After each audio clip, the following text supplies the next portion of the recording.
start with our blessing. Baruch atah Adonai Eloheinu melech haolam asher bachar banu mikol hamim v'natan lanu et Torato. Baruch atah Adonai noten haTorah. I want to just announce that Penina Lubroff is sponsoring today's class. And Penina, if you would like to unmute, if you can, and tell us, I'm sorry, I have the message from you, but I don't have it at my fingertips, in whose memory our class is being learned for today.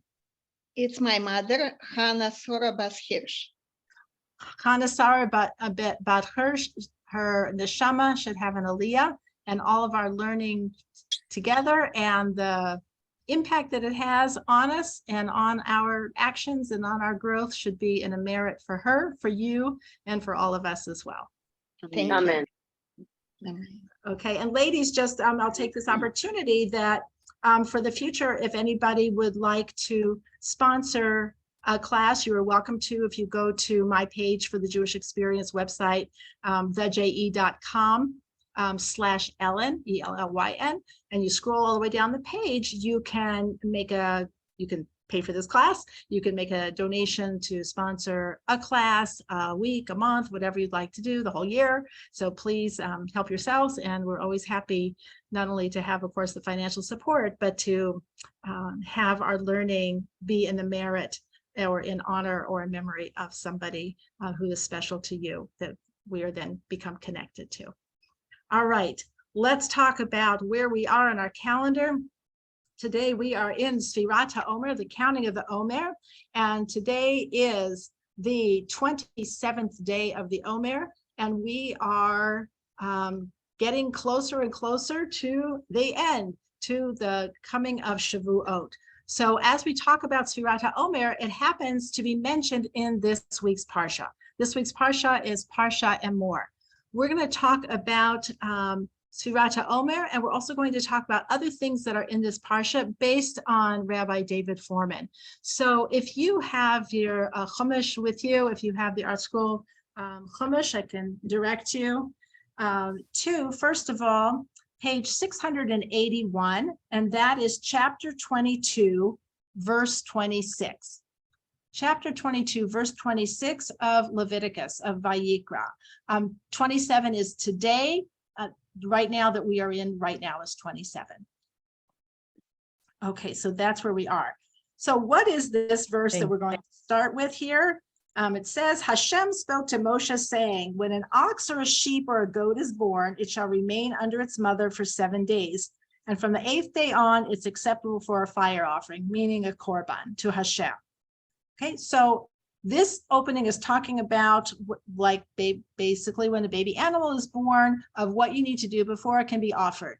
Now put aside whatever feelings you have about sacrificing animals and all that. That's a different question for another day. What we're interested in is, why does it say it needs to be under its mother for 7 days? And then from the 8th day on, then you can offer it. A more important question is, this verse here, chapter 22, verse 26, is where the festival Torah readings begin for Sukkot and for Pesach. Now, this parsha of Emor is one of 2 parshas where the holidays are listed, like where they're all listed. One is in Emor, and the other is in the summer in Parshat Pinchas. In Parshas Emor, we're given the dates of when the holidays fall. And in Parsha Emor, the dates, and in Parshat Pinchas, we're told what the offerings are that go with them. We're given more information. So the information, it's not how you would ever organize a book if you were trying to be, concise about like, where can I find the holidays? Let me look it up on page whatever. No, it's here and it's here. So it's in Emor and it's in Pinchas. So we read on the holidays, we read from either Parshat Emor or from Pinchas, because we mention the holidays that are there. Liz, did you have a question? No, I'm sorry. I must have pushed something. Okay, that's okay. I'm sorry. What No page problem. are we in the We Chumash? are on page 681 if you are in the Art Scroll Chumash. If you're not in the Art Scroll Chumash and you're in a Tanakh, then what you want is chapter 22, verse 26. Okay, so this is the place where the festival Torah readings begin. This is strange because if you turn the page, you're going to see the beginning of chapter 23. The beginning of chapter 23 says, Hashem spoke to Moses saying, speak to the children of Israel and say to them, Hashem's appointed festivals that you are to designate as holy convocations. These are my appointed festivals. You would expect that's where the Torah reading should start, because then it's going to go into Pesach, the counting of the Omer, Shavuos, Rosh Hashanah, Sukkot, Shmini Atzeret, and it's going to continue on, and it's going to even talk about the menorah and the showbread. That's also for a different conversation. But it goes through the major holidays. You would expect the Torah reading to start where it introduces these are the festivals. So I always get lost every time on the holidays, because when it says like, well, why are we starting on back a page, chapter 22, verse 26, about an ox and a sheep being under its mother for 7 days, and then the 8th day you can offer it. So what we're going to look at is that when we look at the holidays, we're going to see that there is something that you are very familiar with, and we've talked about in different ways many times. You're going to see some familiar numbers that keep coming up.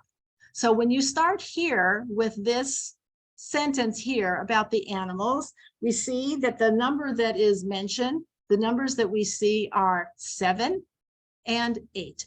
But we're going to focus primarily on the 7. We're going to see that 7 is going to be a recurring theme throughout the holidays and also the animals. So is that why the animals are included? And if so, that doesn't seem like enough of a reason to include them for the holiday Torah reading. So let's see if we can understand what is being said and what we're being taught here. So now if you go to chapter 23, and it says we just read in verses 1 and 2 about the festivals. But now take a look at verse 3, chapter 23, verse 3. It says, for 6 days labor may be done, and the 7th day is a day of complete rest, a holy convocation. You shall not do any work. It's a Sabbath for Hashem in all your dwelling places. It's like, last time I checked, Shabbat, Shabbos, is not a festival. So what's it doing in here? Other than, what's the key number there? 7, the 7th day. So now we have two things that have been put in here that seem to be only related by the fact that they mentioned 7. We have the animal stays under its mother, with its mother for 7 days. And then we have the Shabbos that we're used to on Friday, Saturday Shabbos, walking 40 minutes in the muggy hot weather of Florida Shabbos. We have that Shabbos, that 7-day once a week. And then we go into the festivals. We start with Pesach. And how long is Pesach? So first of all, we're going to see a repetition of the number we said. We're going to look at 1s and 7s.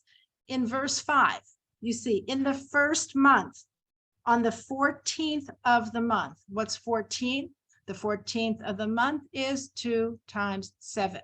That this is going to be, what holiday is this going to be? It's going to be Pesach. How long is Pesach in the land of Israel?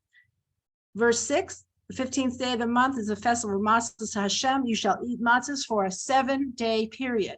So now we have 7 with Pesach. The next thing we're going to talk about is Sfirat HaOmer, the counting of the Omer. And let's go to the next page where it says, what are we going to count here? Go down to verse 15, page 685, verse 15. You shall count for yourselves from the morrow of the rest day, from the day when you bring the Omer of the waving, 7 weeks. They shall be complete. Until the morrow of the 7th week, you shall count. Okay, you shall offer 50 days, etc., etc. And that's how we're going to count. Sfirat HaOmer is also going to be a product of 7. When we get to the next page, page 687, then we get to the numbers 1 and 7, but this time it'll be reversed. This time, verse 23, page 687, Hashem spoke to Moses saying, speak to the children of Israel saying, in the 7th month on the 1st of the month. Okay, so now we have, instead of on the 1st of the month and the 14th, 2 times 7, we have the 7th month on the 1st of the month. So everything's about 7s and 1s, 1s and 7.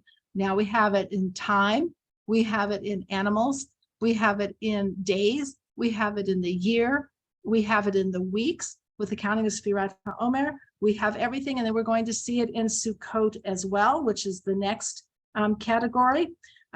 Verse 33. Hashem spoke to Moshe saying, speak to the children of Israel saying, on the 15th day of this 7th month is the festival of Sukkot, a 7-day period for Hashem. And when are the days that are holy? The first day is a holy convocation, etc., etc. Verse 36 for a 7-day period, etc. And then there'll be another holy convocation. All of these things are sevens, sevens, sevens, and ones and sevens. So now the question is, what is that? And are these things all tied together? Is there something that is in common between the animal being left with its mother for 7 days, of having the holidays be 7-day periods of time, and the holidays being introduced by Shabbos, which is not a holiday? It's like, what is this? So this is the question that Rabbi Foreman asked, which I thought was very insightful. It says, what is Shabbos? Okay, that sounds like a really basic question. What is Shabbos? Why do we have Shabbos? What are we commemorating with Shabbos? So the first thing we're commemorating is creation. What do we say? God created for 6 days, and on the 7th day, he rested. It's like, what does that mean? He worked so hard. It's not like us at the TGIF. Thank God it's Friday. I've been busy creating all of creation. Whether you say it's 7 days or 6 million years, it's not that it's an effort for God. So what is the Shabbos? What is it that is being rested from? Now, to strengthen our question, or to make it stranger, strengthen and strange, make it stranger, we have another reference to a Shabbos idea that goes to the holiday of Pesach, not just in how long it lasts, but something specific that we are doing that is really, I've never really thought about it before at all. And for this, if you have a string, put your string here, because we're going to just take a moment and jump back to Exodus.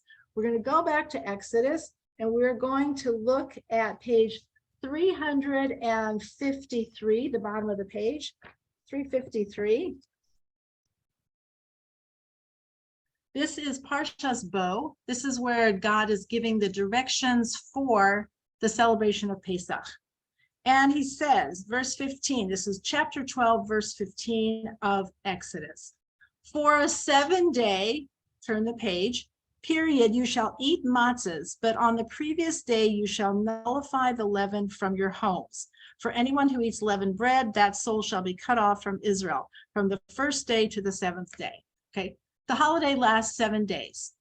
So we're going to take a look at the word that is used when it says you shall nullify the leaven. I know that a couple people here for sure know the usual word that is used for to nullify. And the word is levatel. Okay, levatel, something is bitul, that means it is nullified. And in fact, when we nullify our chametz before Pesach starts, that's the word we use, is to nullify. But look at the Hebrew that is used about what we are supposed to do to our leavening. And that's going to be in again, if you're in the art scroll, it's the 1, 2, 3, 4. I'll just read it. Right. Matzot tochelu ach bayom harishon. And on the first day, tashbitu seor mi beitechem. The word is tashbitu. Tashbitu, they're translating as nullify. That's not really what it means. If you can recognize that in the word tashbitu is the word Shabbat. You shall take a Shabbos from leaven. Take a break from leavening. That's a totally different idea than nullifying it.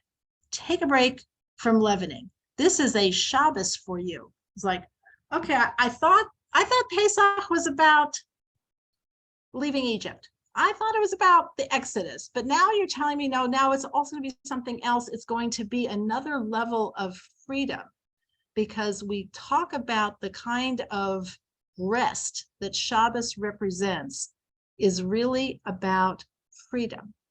And what is the freedom? It is the freedom that comes from letting go and letting it be. Letting go and let it be. I think it'd be a good song. It could be 2 songs. It could be a good bumper sticker. Let it be, let it be, let it be. It's like one of the only songs I ever caught the words of. I never understood any songs, but those words I got. Let it be, and let it go. It says, that is the essence of Shabbat. And the question is why? Why do I have to let it be? It says, when you are totally engaged with something, it is still connected to you. When you let it be, it assumes a different relationship and some sense of its own self. It is able to be, in a way, independent and not manipulated. So think about how they talk about helicopter parents. Helicopter parents are always there hovering. There's a new term now, it's called a snowplow parent. The snowplow parent clears away all obstacles before the child ever gets to them. Never mind removing them. We're not going to even let them get to an obstacle, God forbid. So it says, it says, a being can't become fully itself until it can just be. And that's the ultimate gift. It says, even think about, I remember when I was working on my master's thesis, I loved doing the research. I hated the writing. And when my advisor says, no more research, start writing. I'm like, but I found some more interesting things. He said, right. And until the end of time, you will find interesting things. Let it go. Now just write based on what you have. If you have an artist, I also did that in art because I wasn't so artistic. I'd always wanted to be like, add something else until I wrecked up the whole thing. So all these things is like knowing when to stop and let it be is a kind of freedom. It's a detachment, but not in a mean way. It's like, let it be. Let it be what it is. It says God did this as a gift to us in creation, is to let creation be. Let it go. And says, and that's what I want you to do. It's not because you're tired at the end of the week. It's not because you need like a really nice meal even at the end of the week. It's because you need to just be. And clearly people have a very hard time doing that now. They're so used to being constantly engaged in doing something and manipulating and online and talking and this and that and checking and all this stuff's like disconnecting. And there's a thing, this isn't a Jewish thing, disconnecting in order to reconnect, that there is something you have to be able to let go. So even matzah is considered a letting go, a let it be from bread. It says, why is it? We don't take a break from, apples or something like that. It's like, why do we take a break from bread? It says specifically, the act of creating bread is a complex, one of the most complex human activities to be involved with. If you think about what we do to the wheat, and the way he described it was kind of funny. He said, first of all, we plant it, and then we water it, and then we kill it, we harvest it, and then we dry it, and then we separate out the seeds from the chaff, and then we grind it up, and then we add water to it, and then we bake it and kill it again. And then, all these things are going on. It's like, let it be. So don't do anything to it. Just have it be simple. It says that this idea of tamimut, of simplicity, is just let it be and to be present with what it is. So matzah is about letting it be with our engagement with the plant world. The animal that is born gets to let it be with its mother. They think, oh, that's just being kind. Jews just want to be kind, so we'll be kind. It's like, if you were that kind, you wouldn't kill it on its 8th day. Okay, so it's not about kindness. It's about let it be. Let it be. It's not yours yet. Let it be. Shabbos is about let it be. Stop manipulating and creating so that you can let it be, so that you can be. And each of the holidays has a Shabbos aspect to it, which is why they are all 7s. It's not just because it's a convenient number, because it's not a convenient number. though the entire planet, basically, I'm sure there's some tribe somewhere that doesn't, the whole world uses a 7-day calendar. Whether they celebrate their special day on Friday, Saturday, or Sunday, everybody uses a 7-day calendar. There's nothing in nature that is saying something is 7. If you're looking at the day, that's 24 hours. If you're looking at a month, that's the moon. If you're looking at the year, it's the sun. There's nothing that says 7 except for God. God is like, I'm giving you this magic number. This number 7 is going to be what's going to hold the whole system together. This past year, we observed the Shemitah year. The Shemitah year was let the land go. And this isn't because it's for better harvesting, because if you wanted to do that, you could rotate crops. You don't have to have the entire country shut down. You could say, okay, this year it could be you, and this year will be this, and this year will be that. You don't have everything. It's like the land, you have to let go of your perceived ownership and manipulation of the land. And in next week's parsha, we're going to have in Bahar is the mitzvah of Jubilee, which is the 50th year, which is also like a Shemitah year, 7 times 7 in years, just like Sfirat HaOmer is 7 times 7 in days, the 49 days. There's a 50th year, the 49 years. And then it says all people, like all debts are forgiven. And anybody who sold their ancestral inheritance, it reverts back to them. It says, the land is liberated, and so are the people. And that's called Shabbos. So it says that Shabbos is not just like, oh, the Jews have this thing, you know, they celebrate Shabbos every 7 days, and, you know, they go to synagogue and they have challah and wine, whatever. It's like, it's not, it is that, but that's like not even the tip of the iceberg. Shabbos is embedded as part of the structure of creation, which we know is true and don't think about because it's one of the actual days of the week. It's one of the days of creation. It's God created Shabbos. It's not an absence of something. It is a something. And the something is let it go and let it be. That's why we're supposed to consider our work done on Shabbos. Let it go and let it be. So it's like, oh, I'm such an important person. I'm never done. It's like, you're not that important. Actually, the answer is the opposite. You're too important to even think that. You are too important to think that you can't let go. You can let it go and you can let it be. And there is a refreshment that happens because when that happens, when we let go, it actually creates an energy vacuum to allow it to be reinvigorated with more life. So we say, Shavat vayinafash. You shall have a Shabbat, you shall stop, and you shall be re-ensouled. That vayinafash from the word nefesh. You will be re-ensouled. Shavat vayinafash. This is it's like teshuvah. You know, it's like the ability to fix and repair. They even talk about like in sleep. Some people think, you know, like, oh, you know, they're too important to sleep. They have to stay up all night. I stay up too late, but it's not because I think it's so important. It's just because I get a second wind. It's ridiculous. It says the sleep part of your day is part of your day. It's an essential part of the day. Your body heals, you know, all your brain does whatever it's supposed to do, kind of cleans out the computer, the hard drive, whatever. That all happens while you're sleeping. Restoration and repair.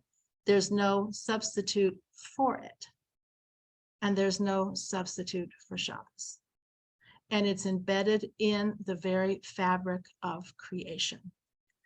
It's a gift. It's a gift. And we're privileged that it's not just like, oh, well, we'll just have the Shabbos every 7 days. So we have that. It says, no, God's saying, I'm just giving you your festival Torah reading. And we're going to include, so you can see and ask the question, which of course I never asked. That's Rabbi Foreman's forte. He asks all the questions that are the obvious questions that were never obvious to me. Why are we talking about the animals when we're talking about the festivals? That has nothing to do with it. It's like, oh yes, it does, because it's talking about the animals and the 7-day period. And then we go into Shabbos, which also doesn't have to do with the festivals, and the 6 days you shall work, and the 7th day is Shabbos. Then we're going to go into Pesach, and then we're going to go into Sfirat HaOmer and counting 7 times 7. And all of that is about Shabbos. The overriding concept of Shabbos, not just the little Shabbat Shalom Shabbos. It's like Shabbos is the main idea. Now, what's interesting is even in Sfirat HaOmer is considered its own kind of Shabbos, which is very interesting. So let's take a look at how that's referred to. So go back to where your string hopefully is, and we're going to see how it's described, again, where a translation is not what it says, not what it actually says. So let's go to, hold on one moment. Okay, page 685, which is chapter 23, and we want verse 15. 685, and we're in verse 15, right next to where it says the Omer count and Shavuot. You shall count for yourselves from the morrow of the rest day, from the day when you bring the Omer of the waving, 7 weeks they shall be complete. Okay, 7 weeks. That's the holiday. It's called Shavuot. However, but look at what it says in the Hebrew, in where it says Tet Vav there. Usfartem lachem imacharat haShabbat. You shall count for yourselves from the day after the Shabbat. From the day after the Shabbat, it's like, when did you start counting? From the morrow of the rest day, it says mimacharat haShabbat. So there was a big break with the Jewish people, the Sadducees and the Pharisees. And the Sadducees said, you start counting Sfirat HaOmer, not on the 2nd day of Pesach, but after the first Shabbos within Pesach. Now, this is not just like, oh, those Jews are always splitting hairs. And of course, you had to make a whole, big ruckus over that. This was a huge philosophical difference and theological difference. We don't do that. We're not Sadducees, we're Pharisees, just so you know. We are Pharisees, and we count starting the 2nd day, because what is referred to as mimacharat haShabbat, the day following what they translate there, the morrow of the rest day. It doesn't say rest day. It says mimacharat haShabbat. Everyone knows that means Shabbos. But what is it really? It's really the first day of Pesach, the day after the first day of Pesach. Pesach is also a Shabbos, because all the holidays are some iteration and some aspect of Shabbos. So it says that's what it's talking about. It's not talking about the next Friday night to start counting on Saturday night. It's talking about the day after the first day of Pesach. You start counting at the 2nd Seder, which is the day after the first day of Pesach, and that's called the Shabbat. Carol, do you have a question? Okay, all right, I can see you thinking. Okay. To strengthen that even more, we have another reference to Shabbat, which is in the counting itself, where it says, Usfartem lachem mimacharat haShabbat, miyom haviachem et omer hatznufa. And then it says at the beginning, right in the margin where it says Tet Zion. In the English, it's going to say, it's after the dash, and it says 7 weeks. Now, if you're going to say 7 weeks, in Hebrew, you would say Sheva Shavuot. That's 7 weeks. That's not what it says. It says Sheva Shabbatot. 7 Shabboses. Does that mean you have to have 7 Shabboses? Not necessarily. You could end up with 8, actually.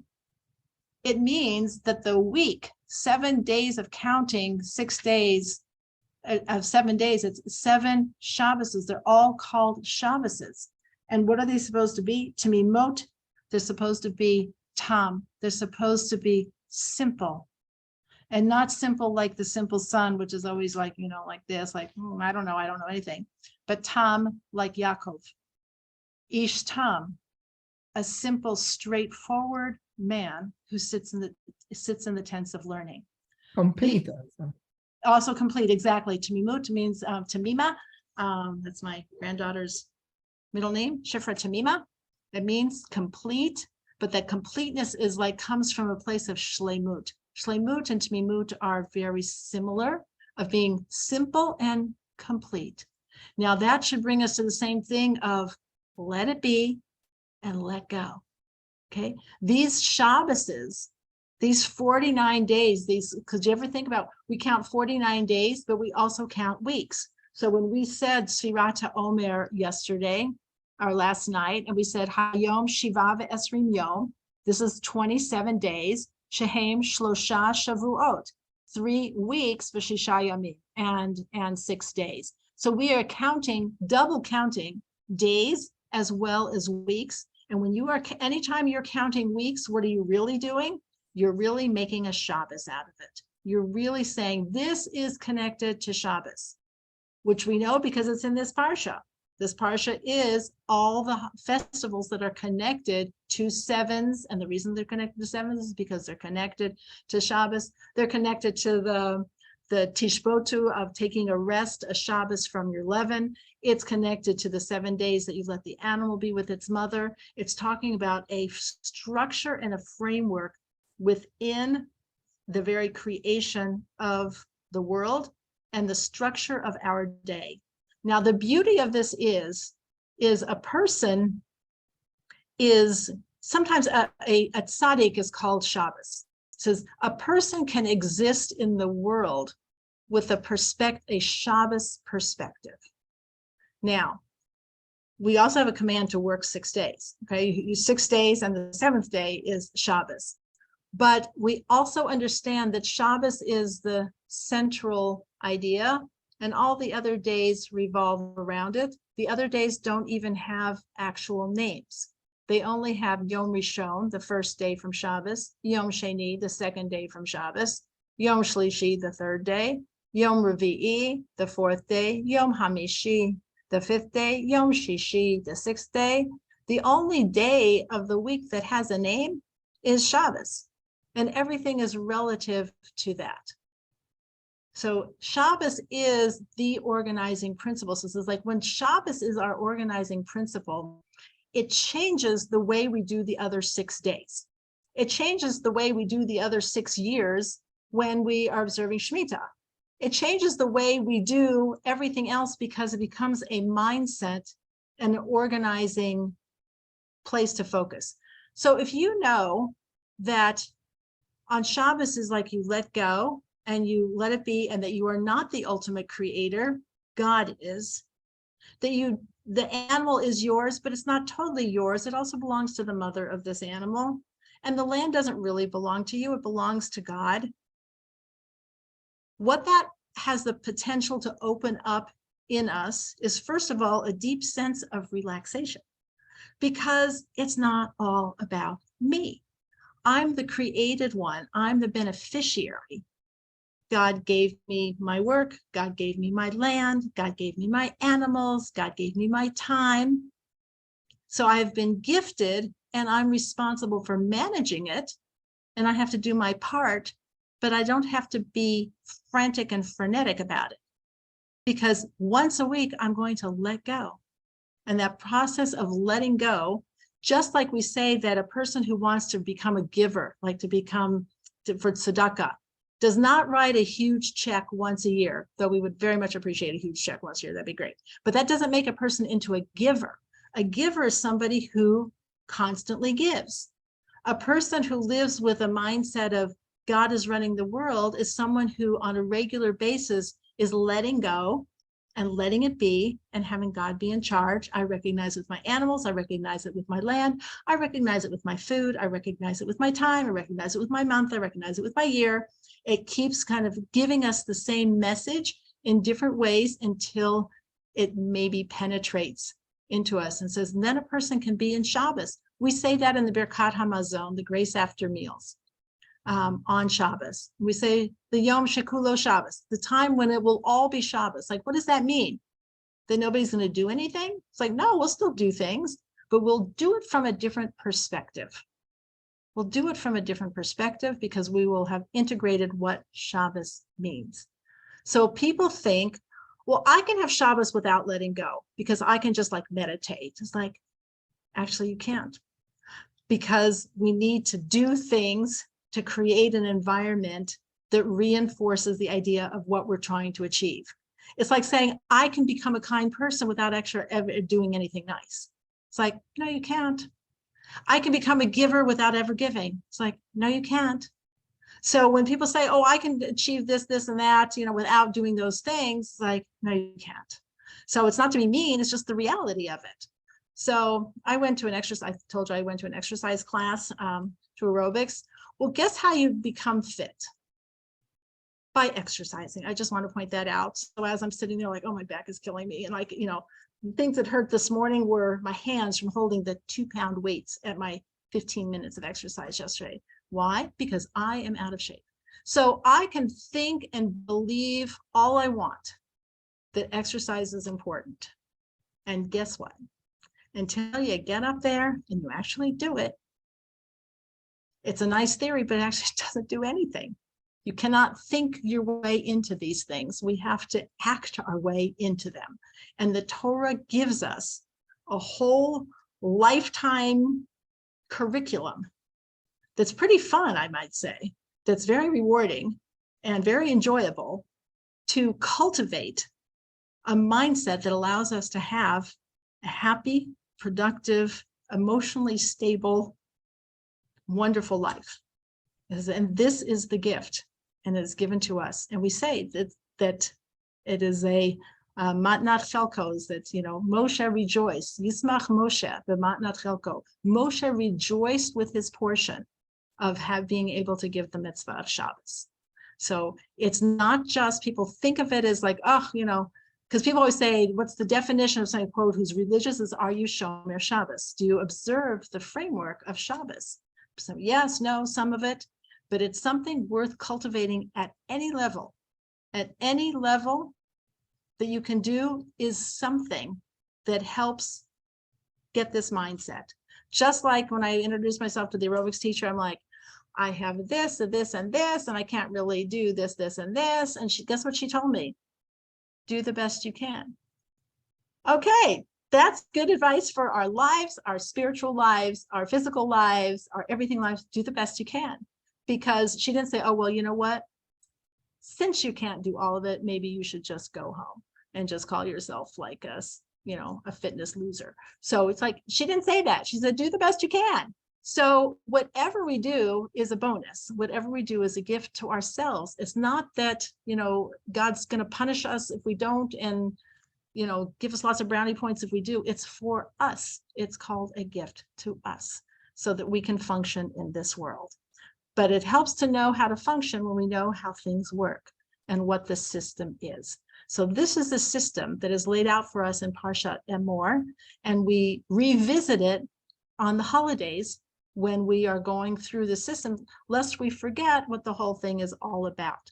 It's very easy, especially when I still function on a paper calendar. It's very easy to think of time as just like I'm on the next page, rather than thinking of it as a system that is all working together. Because it's interesting, on the holidays, you would think that the Torah reading would just be about the holiday that was happening. Why do I need to read about Rosh Hashanah when it's Pesach? Why do I have to read about Pesach when it's Rosh Hashanah, or Sukkot when it's Pesach?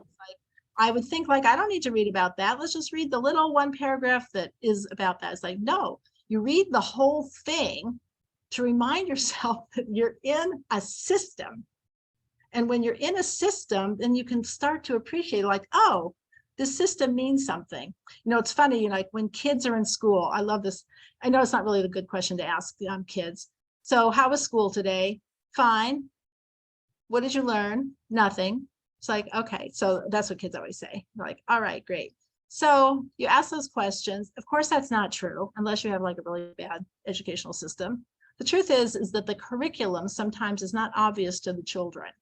They don't know what they're doing and why. They don't know that the reason that they're all sitting together at a table with different colored markers is that they're learning how to share. They don't know, and I've shared this with you before, like my sister and I never grasped that the reason my mother and father bought me a refrigerator and my sister a play stove, was that we would realize that we had a kitchen together. We actually never learned that. I played with my refrigerator, she played with her stove, and it wasn't until later when my mom was like, yeah, didn't you ever get that I gave you a kitchen if you would work together? I'm like, nope. So I'm kind of a slow learner. So it would have helped if she told us that. So some of us are not in the gifted and talented life learners, but we don't realize that we are in a curriculum. You know, we are in, God has given us a workshop for our neshama's journey in this world, and wants us to be successful and happy and to get the most out of the journey of all the years that we have on this planet. So if we could stop and appreciate this, then we would realize it. The time that we're in now, Sfirat HaOmer, is considered like, this is huge. This is the only holiday. We make a blessing every single day for 49 days. And the fact that we are counting this process and going through these days and counting these days and counting these weeks. And we just saw that these are supposed to be Shabbatot, that this is a Shabbos environment. It's like a Shabbos web we are encircling ourselves with. We just finished a 7-day holiday. And then with that, we go into 7 weeks of 7 days, and we are immersing ourselves in this to gain clarity, to be tamima, to have clarity. And when we have that clarity, how perfect it is, that then the day that results from going through that process is the ability to receive the Torah. It says, because first we have to be conscious of what we're doing before we can truly benefit from the gift. Again, going back to my parents. I'm not saying, because my sister and I didn't really get along so well, so I'm not sure it would have really helped, but it could have helped had someone said, you have a kitchen between you.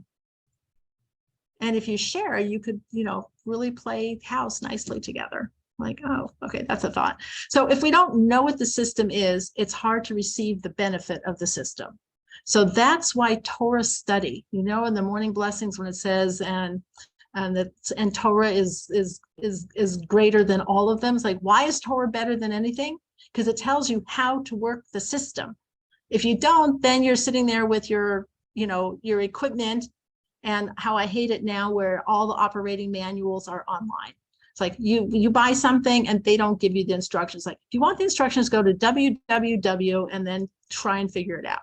And like, I hate that. First of all, yeah, I just hate that. So if we don't have the operating system, then you can kind of try it. We're getting appliances that are European in Israel. And when we were staying at when we were renting an apartment when we were in Jerusalem, and I asked the woman about the stove, because it was an induction. I don't know what it was. It was some kind of fancy stove and the oven. And I said, what do all these things mean? She goes, I don't know. I just used the bottom one that just has the single line. Like, she didn't even know what it was. So it's like, okay, you could go through your life like that, but you don't have to. So Hashem is saying, like, I want to give you everything that I can give you to help you be successful. But you also have to be able to choose it to make it yours. Because I put a Shabbos in there for me as well. Parents complain that their children are born without an instruction manual. That's for sure. They're born without an instruction manual, but the Torah has some good advice for children. Mostly is like, pay attention. That's a good time to study Proverbs and some of our other sages. So otherwise it's like, why waste our time not getting it? It's like, Torah is a gift to help us get what our potential is, how to function in this world, how to understand it. Yes, Beth Ann. As someone who has trouble operating her telephone sometimes, I just I can feel a sense of frustration growing, and I just need you to help me getting a different perspective, because I may never even understand the operating instructions. Right. So that's why when we talk about Torah study, it says the operating instructions, and what's good is the operating instructions are the same for everybody, because they're designed for human beings. They're designed for all operators at all levels, which is why we start Torah study with kids who are 3 years old. Yeah. It's like first you learn the alphabet, and you learn the operating system for what you need to do. And that's why Torah study is considered so meritorious, is because it helps us live our lives. So we can talk about, Beth Ann, at a later time about what things are worth studying. But yeah, and we don't get it. There's not a new model. It's not like your phone where they update it and then you really don't know what it's like. It's like, Thank no, God. the code is eternal and the operating system is the same because human beings are the same. So it's designed for our psychological, emotional, spiritual, and physical well-being so that we can function in this world. And having this idea of knowing what Shabbos really is all about. So I really always encourage people to not define themselves religiously or spiritually by any of the labels that people like to use. Is that Jewish people, if you're here, you're a growing Jewish person and you're here trying to learn more and more each day and to figure it out. And we go through the process and we're just trying to find more and more mastery. And it's a lifelong task. It's not something like, oh, I graduated from the school of life. If you say that, then you're no longer in this world. So we don't really want to say that yet. It's like, no, I need someone say like, oh, I have so much to learn. I'm like, great. Hope that Hashem gives you 120 years to learn everything that we need to learn. That we're not supposed to be done. We're supposed to figure it out at each stage of our life of what is important for us to do as our next step. But having this perspective of understanding Shabbos, of this let go and let it be, and how much, it even becomes like, even with this thing of like, we got the wrong color tile and all this stuff is like, okay, like I said, this is a first world problem. I'm not saying this is the problem of the century here or even of the hour. Because like, okay, like either we'll get new tile or we won't. We'll go find something that does work, whatever. And it's not to be dismissive. It's just to put everything into a proper perspective. And when that perspective is practiced, it becomes a lot easier to access in moments of stress and in moments of challenge. Because when you say like, really, it's all about Shabbos. So even if we know that our laws of mourning, if somebody is sitting Shiva, we don't publicly sit Shiva on Shabbos. And the holidays stop Shiva. Okay, if you're sitting Shiva and Rosh Hashanah starts, Yom Kippur starts, like when my mother passed away, we had 1.5 days of Shiva and then it was like stopped. And someone said like, oh, that's so horrible. It's like, no, actually it wasn't. Because then the Shabbos, it's something else. You go into a different perspective of like, no, that was that. And now we're in something else. Now we're in Shabbos of let it go. So there's just, this becomes a mindset that one can actually access in lots of different scenarios.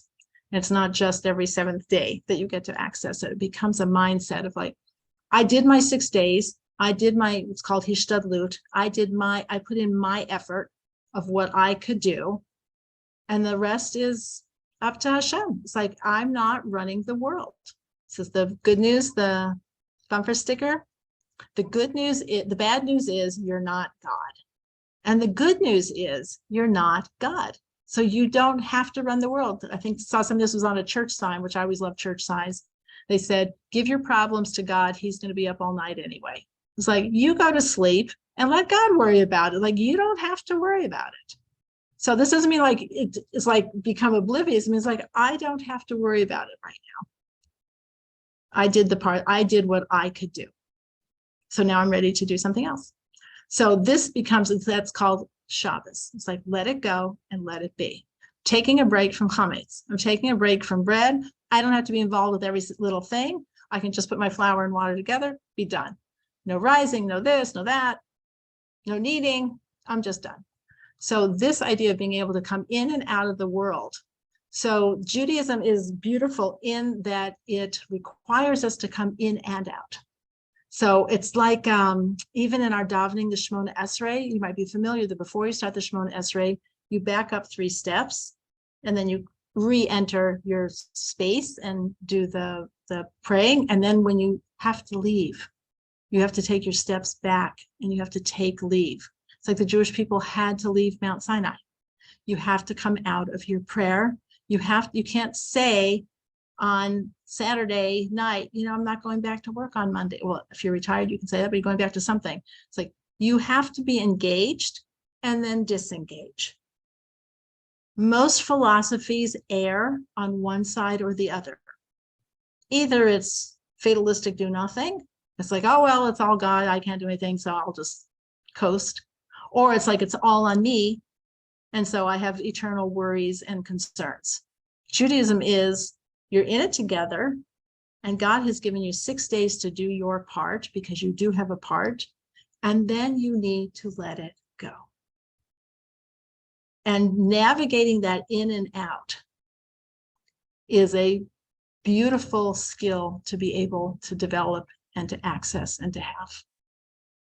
It happens in parenting, it happens in teaching, it happens in organizations, it happens in your own life with different people. I did what I could do, and now let it go and let it be. And again, this isn't the dismissive, like, okay, fine, I'm out of here. It's not that. It's not on me now. God's running the world. Says this is the constant reminder. This is the refrain. So we get a weekly version of this. We get several annual versions of this in each season. And then we get a yearly reminder of this, and we get every 50 years reminder of this. So it's like, okay, we must need a lot of education around this in order to have it really go. Because otherwise a normal human being would never stop. They would just keep on going and going and going. So it's interesting being in this extended stay place, because like, well, how do we set this up for Shabbos? Well, actually, we've been with our daughter, so we haven't had to really worry about it. But when you're not in a Shabbos environment, it's like, how do you make some place feel like Shabbos? It's like, well, the first thing is put all your work away. Don't even look at it. Turn off your phone, put it away. Take your work, put it away. Don't even look at it. Because as soon as we look at it, our mind is already starting to think about it. Because basically we're constant creators. So even doing that is just like disconnect, let it go and let it be, and appreciate the life that we already have. So it's like an artist who doesn't stop never gets to appreciate their art. The parent who's always on top of their child, you know, managing and maneuvering and manipulating, aside from being destructive in and of itself, doesn't get to enjoy who the child is at the moment. And we don't get to enjoy who we are at the moment if we're constantly on ourselves. So the world needs a break. So let it go, let it be, enjoy the count, and we'll look forward to resuming next week for Parshas Bahar. And we'll also talk about Lag BaOmer as well, since Lag BaOmer is next week. If anybody has any questions, I'd love to stay on and happy to. Yes, Janice. Fascinating. Yeah, this is, you know, as always, so much to take away. Thank you so much, Ellyn. Yeah, I do have 2 questions that go way back. Sure. One, you mentioned the Jubilee year is next year. Oh, no, I'm sorry. No, the Jubilee year is next week's Parsha. Oh, do Yeah. Do we have the Count the Jubilee? We don't. So we only count Shemitah. I think there may be somebody who is keeping track of it, but that to do Jubilee, you have to be in the land of Israel. I think we have to have a king. Thank you, Judith. The Jewish king, we have to be kind of like really in place the way the Jewish people are meant to be in the land of Israel. So not there yet.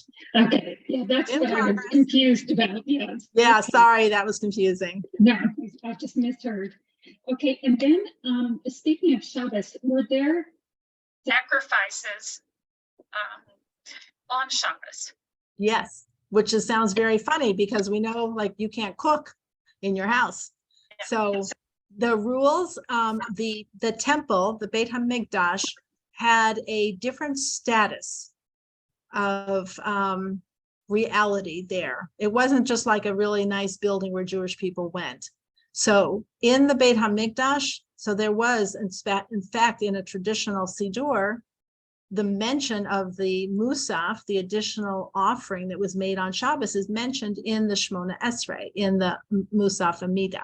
So yes, there was a Shabbos offering, because in the Beit HaMikdash on Shabbos, things are different. And it could be that the reality of God's presence was so manifest that we're talking about almost like a different dimension of reality. where those things could happen. But it's a great question.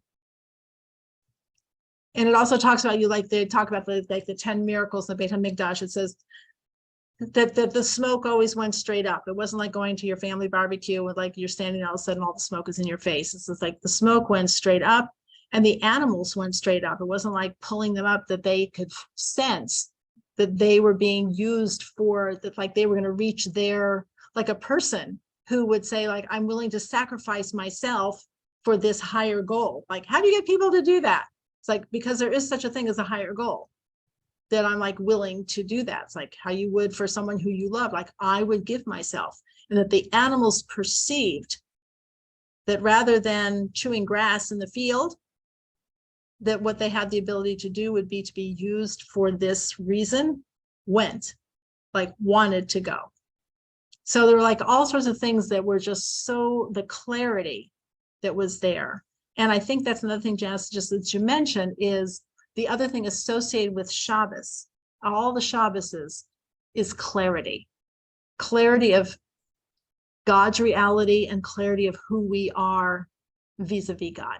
That during the off-holiday times, not Shabbos times, we lose sight and we get confused about how things really work and who's really in charge and what's going on. All of these holidays are times to regain clarity. Any other questions or any other? Yasher Koach, fascinating, really. So thank you again. Celebrate Shabbat much more intentionally. I'm excited. I'm glad. And Thank hopefully you. it's only 2 days till Shabbat, I won't forget. That's the other thing is like, have you ever noticed with clarity, that clarity seems to not last very long? It's like it has an expiration. It's like I have clarity and it's like, wait, our intentionality and clarity is very hard to hang on to. Even counting Sphira.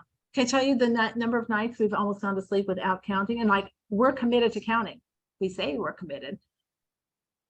I didn't forget to make Pesach, but it's something, it's like, it's a thought thing. It's a verbalization. It's an intentionality. Intention is very hard to hang on to. Clarity is very hard to hang on to. We need all the help we can get. I'm very grateful that I'm very grateful to be Jewish in general. And I'm very grateful to be a Jewish person in this world, to have a framework and a system for navigating this world, to be able to have an approach that honestly can keep you sane. Because otherwise, I'm not sure how everybody else is doing it. This isn't about keeping sane, but I even said to this little group of Jewish women at my exercise class today, who I just walked up to, as I was talking with one of them, I was like, how do people who aren't Jewish break into new groups? Like, what do they do? Like, how do you do that?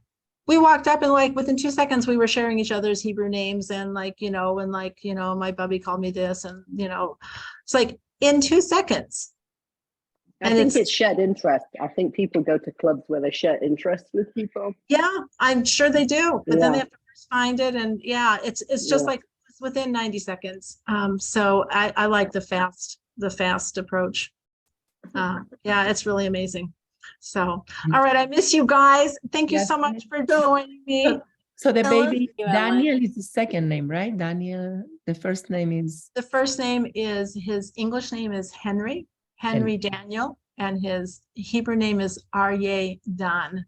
And this is really nice. The Daniel, kind of how it sounds, and Niel is named for my mother's husband of blessed memory, Neil, who never had any children of his own. And so they spoke about him at Henry's bris. And it also happened that when Henry was born, it was just like his Yortzeit. So, and since we don't know exactly when Neil passed away, we know it was right in that time. But his official Yortzeit is observed on Yom HaZikaron. And so that was the same week as like right around then that he had his bris. So it was very nice and very sweet that they named him for him. And it's a good, strong name. Aryeh means lion and Dan means judge. So I'm like, okay, hopefully he has the strength to be the baby brother. That's beautiful. Yeah, the sister was on. That's very nice. On the minion for for sure for his yard site. Oh, Edie. Edie. Yeah, very nice. Okay, good. Yeah. All right. I wrote you, but no. Yes, Carol. I wanted to, if possible, just write a check to Jewish Experience and Oh, take it. Sure. Okay. Okay. So, Absolutely. Yeah, just let them know it's for this class so that they know where Okay. to direct it. I mean, it all goes into the same pot, but they kind of like to keep track of who's doing Sure. what for what. So thank you very much. okay. Well, of course. Are we gonna go a certain number of weeks and then break, or just? Yes, we're going to go until, boy, let me just look at my calendar here. So we just found out that as of now, we can only stay here until through next Wednesday night, but our apartment won't be ready for us to move into, so we'll probably have to pack up and go to the 7th place that we will have been to. I'm not sure how I would, honestly, ladies, I have to tell you, I'm not sure how I would have really handled the 40 years in the Midbar. It's not the trust in Hashem, it's the packing up. Yeah. It's like, I can't do it. Okay. So we your will- condo is not ready. No, we will try to meet through May 24th. Okay. Should be our last class for May. We are, Bezrat Hashem, returning to Israel May 29th, and we'll arrive on the 30th, and then hopefully our lift is coming June 1st. Yeah, who knows? I don't envision being able to resume until at least June 7th. And that's assuming that we figured out internet and who Don't knows? stress yourself. I Yeah. don't know how it works there. Don't stress yourself. You have to. Is your place ready there? Almost. Okay. All I know is that the appliances are being delivered soon, because I got a text today saying, we just want you to know that the appliance you ordered is no longer being made, and thought that this was nice, but for the inconvenience, we want to offer you, instead of I don't even know what this actually means. Instead of an 8-kilogram washing machine, we're going to give you a 9-kilogram washing machine for the same price. I'm like, great. Just tell me it's like going to fit in the same spot, because we don't have like extra room. It's like in it's a stackable, small thing. So she said, yeah, as far as she knows, the external dimensions are the same. So I'm like, okay, great. Thank you. So yeah, we hope we hope it's going well. We'll see. No, God has helped you there, because the washing machines are much smaller. Oh, in yes. Europe and Israel. So if you have 1 extra kilogram, It's good. I mean, the truth is, honestly, you should be dancing from the ceiling. yeah, I'm happy. And we used the small washing machines when we were there for 3 months, which I have to tell you, we've had so much like going on here. Our time in Israel now already seems like almost like a dream. It's like it seems like we were there for like 3 weeks instead of February, March, instead of like 3.5 months. So yeah, we're in kind of an interesting. God's making you appreciate Israel by giving you challenges. You know what? And that we're appreciating here too. I mean, I'm looking outside. It's a gorgeous day. I'll just share this with you before we're going to go actually over to our daughters. When I was little, and I still do this, I'm not so artistic. I can be creative, but I'm not really so artistic. But the one thing I always drew were palm trees. I always drew palm trees. And obviously I grew up in Denver. It wasn't like palm trees were anything in my experience, but I was always drawn to palm trees. And I'm like, who would have thought that I'd be living in 2 places where there are palm trees? And I just love them. So I just like walk outside, beautiful, and just like hearing all the different birds. You know how you get used to the background that you're always in, but then when you go someplace new, you hear things. So it's like, I don't know what the birds are. The birds are just sound so interesting, and the palm trees. And it was fascinating because people were cutting off their coconuts before the projected storm, because if the coconuts go flying like a cannonball. Oh I'm like, okay, that's good to know. So yeah. And our kids have sounds so tropical. I remember my in-laws live in California. We don't have Well, palm trees in England, so I was sat under the palm tree once and just watching this palm tree like moving in the breeze is the most It's relaxing so thing. beautiful. It's so relaxing. Yeah, palm trees. Do you remember the story Pippi Longstocking? I don't know if you Yeah. ever read that, but she's like the South Pacific, and I just I want to be in the tropics. I'm like, I'm in the tropics. Our kids Yeah. have a mango tree in their backyard and a lime Oh tree. wow! Oh, a mango tree. Yeah. Wow. So it's like, this is so great. So I'm really trying to kind of keep the challenges like contained in the appropriate size box, so it doesn't kind of clutter up all the great things that are here, which is getting to with our kids and our grandchildren who are, you know, young enough to be happy to spend time with us, and like taking our grandson to his swimming lesson, and you know, taking the baby for a walk, and you know, folding clothes for our daughter, and helping, you know, all of these kinds of things are just such special opportunities. So we're just, but keeping your mind clear and letting go and letting something be, and like putting it into like, okay, this needs to go here for now. We're done. I'm thinking about this and talking about it right now. We're doing something Do you like else. to swim?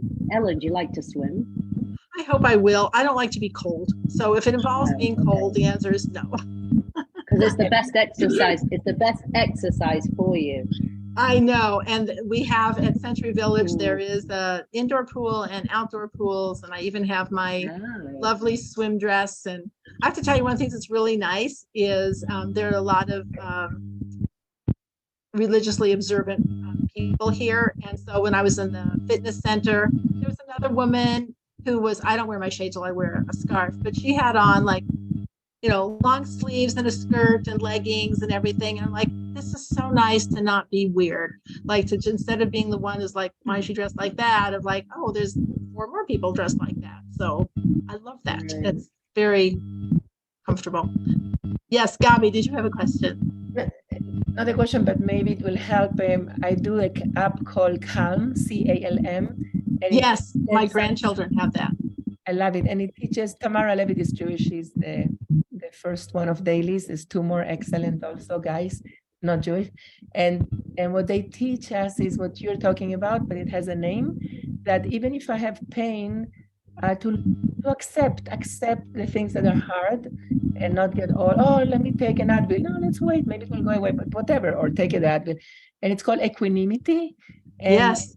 I cannot explain it so well, but it's more what you're talking about, like, let's put it in perspective. Yes, it's not comfortable, it's challenging, but focusing on how lucky we have grandkids here, and like you're talking. Yes, it's just like they're like, you know, 100 other things.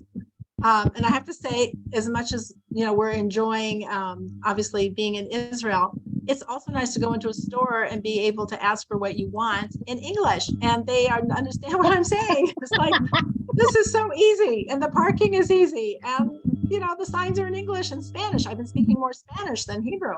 And then today, one of the women said, do you want to come to a Yiddish class? And I'm like, no, I don't, but thank you. I'm like, no, I said, I don't think my brain can take that.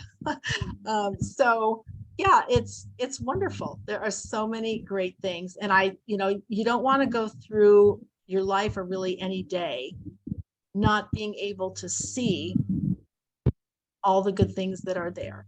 And it doesn't mean that it doesn't mean that the other things aren't there also, but it doesn't mean that it's like in a picture, you can change the focus. Like Beth Ann before, like blurred the background. It's like, you don't have to focus. Nobody said you have to focus on it every second, or to give it like so much attention. And I was thinking, you know, like, I think it's good to try and compartmentalize, but that's hard for women to do. We don't do that like men do. You know, have little compartments where you store stuff in your brain. I think men do it more easily than women. I think that's probably true, but women also tend to cope with multiple things going on. And I just even think, just, you know, when we're driving east in the morning to go to shul, and the sun's right in our face, all I have to do is put my hand right here and I can't see the sun. It's like, that's good, but do you realize what that means? Is that all you have to do is have something you put in front of your face that's relatively small, and it can block out every single other thing that is in your view. It's like, you don't have to do that. you can just say, I'm looking this way instead of this way. So all of these things are life challenges, life opportunities. I'm grateful for all of them and grateful to share them with you. So And thank you. writing them helps a lot. Sometimes if we're on a down day or something, and they say writing is huge. All the blessings on the Oh, hard, yes. dark days after surgery. I did that when it Oh, was yeah. terrible. I'm like writing down all the blessings in my life, All the right? blessings. I don't like to write them. I like to say them. And That's actually, good. speaking of blessings, my Verbalize. little grandchildren are coming home from school, and we said we would go and take our little Henry for a walk. Nice. Enjoy. Take pictures. If you thank can you. send us a Thank picture you. of the kids. So it's Jordan. The big one is Lauren. Laura. Yeah, Laura, Laura. Jordan, and Henry. Okay. Thank you so much. Yasher Koach. Bye, everybody. Thank you so much, ladies. Thanks for joining me. Have a wonderful Shabbos. Fantastic. Have a wonderful Shabbos. A really, really good Shabbos. You too. Take Thank care. you so Thank you. much. We Bye-bye. let go and let be or something. Is Let that it it? go and let it be. Let it be. Let Yes. it be. Let it Let be. it be. Bye. Bye-bye. Beatles. Say hi to the family, please. Lots of love. Bye. Thank